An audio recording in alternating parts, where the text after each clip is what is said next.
بسم الله الرحمن الرحيم. السلام عليكم ورحمة الله تعالى وبركاته. كنت وعن وناكسن دمان قيرتنا شرفت له كحرن channel كنا بندر ميديا. هذا عابا وحارنا إن إديسو قد بنا برنامج لمقع بحي بناديريغا إيو إسبورتيغا صوماليا. maxaad kala socotaa ciyaartooydii hore ee qaranka ee ka soo jeeday qoomiyadda banaadiriga? marka hore waxaan aad iyo aad ugu cudur daaranayaa haddii aan ka tago ciyaartooy banaadiri ah oo aan halkan ku soo qaadanin ama aan iloobay. waana ku dadaalay inaan ku guulaysto aan soo saaro ama aan soo qaato, laakiin way ii suurtageli weyday. haddaba walaalayaal, dad aad iyo aad u fara badan ayaanan ka warqabin in banaadiriga ay yihiin dadkii ugu horreeyey ee kubadda cagta ku ciyaara magaalada muqdisho. arrintaas ayadoo saa ay tahay ayaa dad badan aanan ka warqabin oo loo baahan yahay in loo iftiimiyo. kubadda cagta waxaa Soomaaliya ka hirgeliyey gumaysigii Talyaaniga, iyadoo ahayd dhaqdhaqaaqa isboorti oo hibaayad u ahaa gumaysiga magaalada muqdisho iyo libaaxigeeda deganaa dhammaadkii 1920-maadkii ilaa 1930-meeyadii.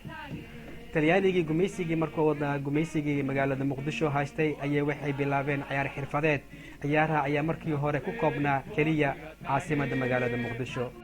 sanadkii 1931 gumaysigii la oran jiray Maurizio Rafa waxa uu abuuray xiriirka ciyaaraha Soomaaliyeed, kaas oo u qaban qaabiyey aqoonyahan kubadda cagta bulshada Talyaaniga, korna u qaaday dhaqdhaqaaqii ugu horreeyey ee isboorti ee dhalinyaradii waddanka u dhalatay. sanadkii 1933 waxaa muqdisho lagu unkaday horyaalkii ugu horreeyey ee kubadda cagta Soomaaliyeed, waxaana la oran jiray koobka xiriirka ciyaaraha. waxaana ka koobnaa 3 kooxood oo kala ah: 1 Soshika Mogadisho, Malaysia, iyo tan saddexaad oo ahayd Marina. sanadka 1937 ilaa 1938 waxaa horyaalka kubadda cagta ku guulaystay kooxdii ka socotay degmada Xamarweyne oo ciyaartooydii ahaayeen ciyaartooy banaadiri. kooxaha Soomaaliyeed ee kubadda cagta oo dhammaystiran ayaa la aasaasay bilowgii qaybtii labaad ee 1940-meeyadii. tartamadooda ma ahayn kuwo si wanaagsan loo soo agaasimay, laakiin howlahaas waxaa lagu tiriyaa qurinta dhaqdhaqaaqa xoreynta Soomaaliyeed. Soomaaliya Youth League oo loo yaqaanay SYL runtii waxay ahaayeen urur ay abuureen 13 dhalinyaro oo dhammaantood ay dhalinyaro ahaayeen, 6 ka midna ay ahaayeen dhalinyaro ka soo jeeda beelaha banaadiriga. kubadda cagtana markaas waxay ahayd danahooda guud. kooxdii dhalinyarada ahaa SYL lagu magacaabay waxay aasaaseen koox aad u xoog badan oo ka mid ah dadka deegaankaasi ka soo jeeda ama deegaankaasi degan, si ay ula tartamaan ciyaartooyda Talyaaniga. kooxdaasi waxay ku qasbeen inay magaca bedelaan oo u baxsadaan magac banaadiri ah ama magac Soomaaliyeed. markaas waxay la baxeen Boondheere oo ka mid ahaa deegaanada banaadiriga. kadibna waxay ku guulaysteen tartankii ugu horreeyey ee Soomaaliya. sanadkii 1955 waxaa la aasaasay Stadio Koni, naadiyadii ugu horreeyey ee Soomaaliya laga aasaasay magaalada muqdisho. waxaa ka mid ahaa kooxdii la magac baxday gaadiidka oo marna loo yaqaanay Otobarko. waxaa kaloo jiray Genyo ama LLBD, Shibis, Xamarweyne, Shingani iyo Wardigley. intooda badan ay u safan jireen ciyaartooy banaadiri, si xirfadeysanna u soo bandhigi jiray xirfadooda aadka u sareysa oo wacdaro ka dhigi jiray garoonka markay soo galaan. marmarka qaarkood ayaa waxaa la dhihi jiray ciyaartooyda qaarkood ee reer banaadiriga ayaa waxaa lagu magacaabi jiray inay yihiin ciyaartooydii cagaha baalasha ku sitay. haddaba dhagaysto ama idaawadow, Otobarko ayaa ku guulaysatay horyaalkii ugu horreeyey 1955 ilaa 55 konton iyo lixdii ilaa konton iyo toddobadii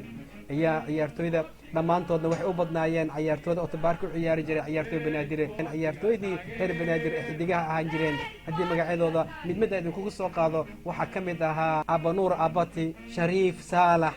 muuse maxamed naasir shiina aamoon key cumar cali abanuur oo ku magac dheeraha cumar afweyne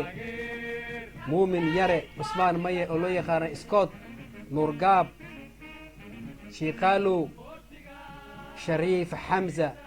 shariif karaama nuur khalooco iyo walaalkiisa goolahayee qaranka soomaaliyeed xasan sheekh aways oo ku magac dheela george shiina maye oo fiyaad u ciyaari jiray muriidda abanuur abati karaama xaaji cumar iyo juba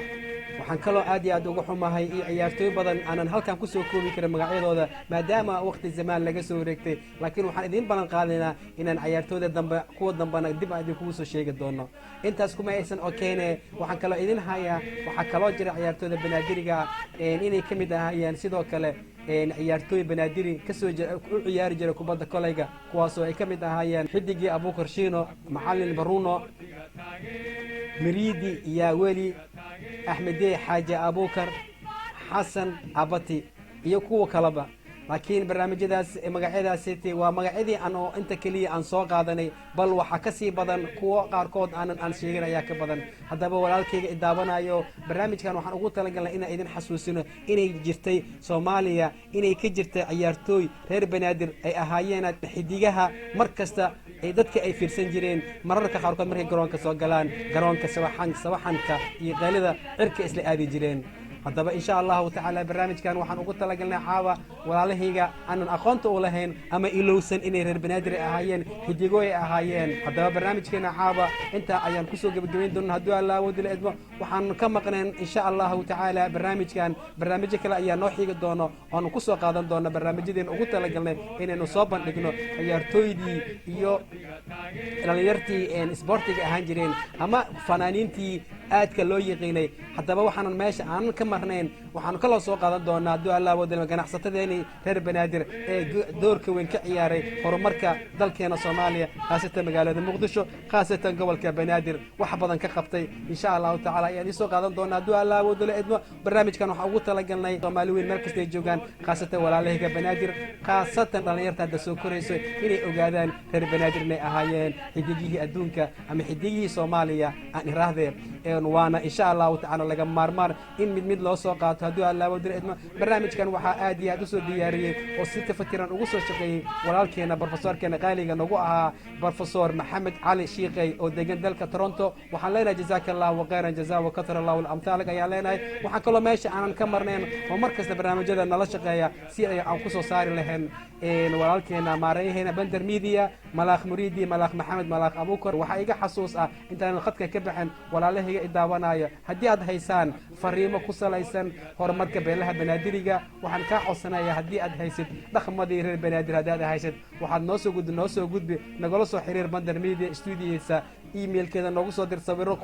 ku salaysan horumarka banaadir insha allahu tacaala anagana waxaan noqon doonaa qoladii dadka usoo gudbiya barnaamijkeena caawa inta aan kusoo gebagabaynaya waa mar kale walaalkiinoo idin leh maxamed xaaji amiin runsheeg maalintaa idin qurux badnaado habeenkaa idin wacnaado salaamu calaykum waraxmat ullaahi tacaala wabarakaatuhu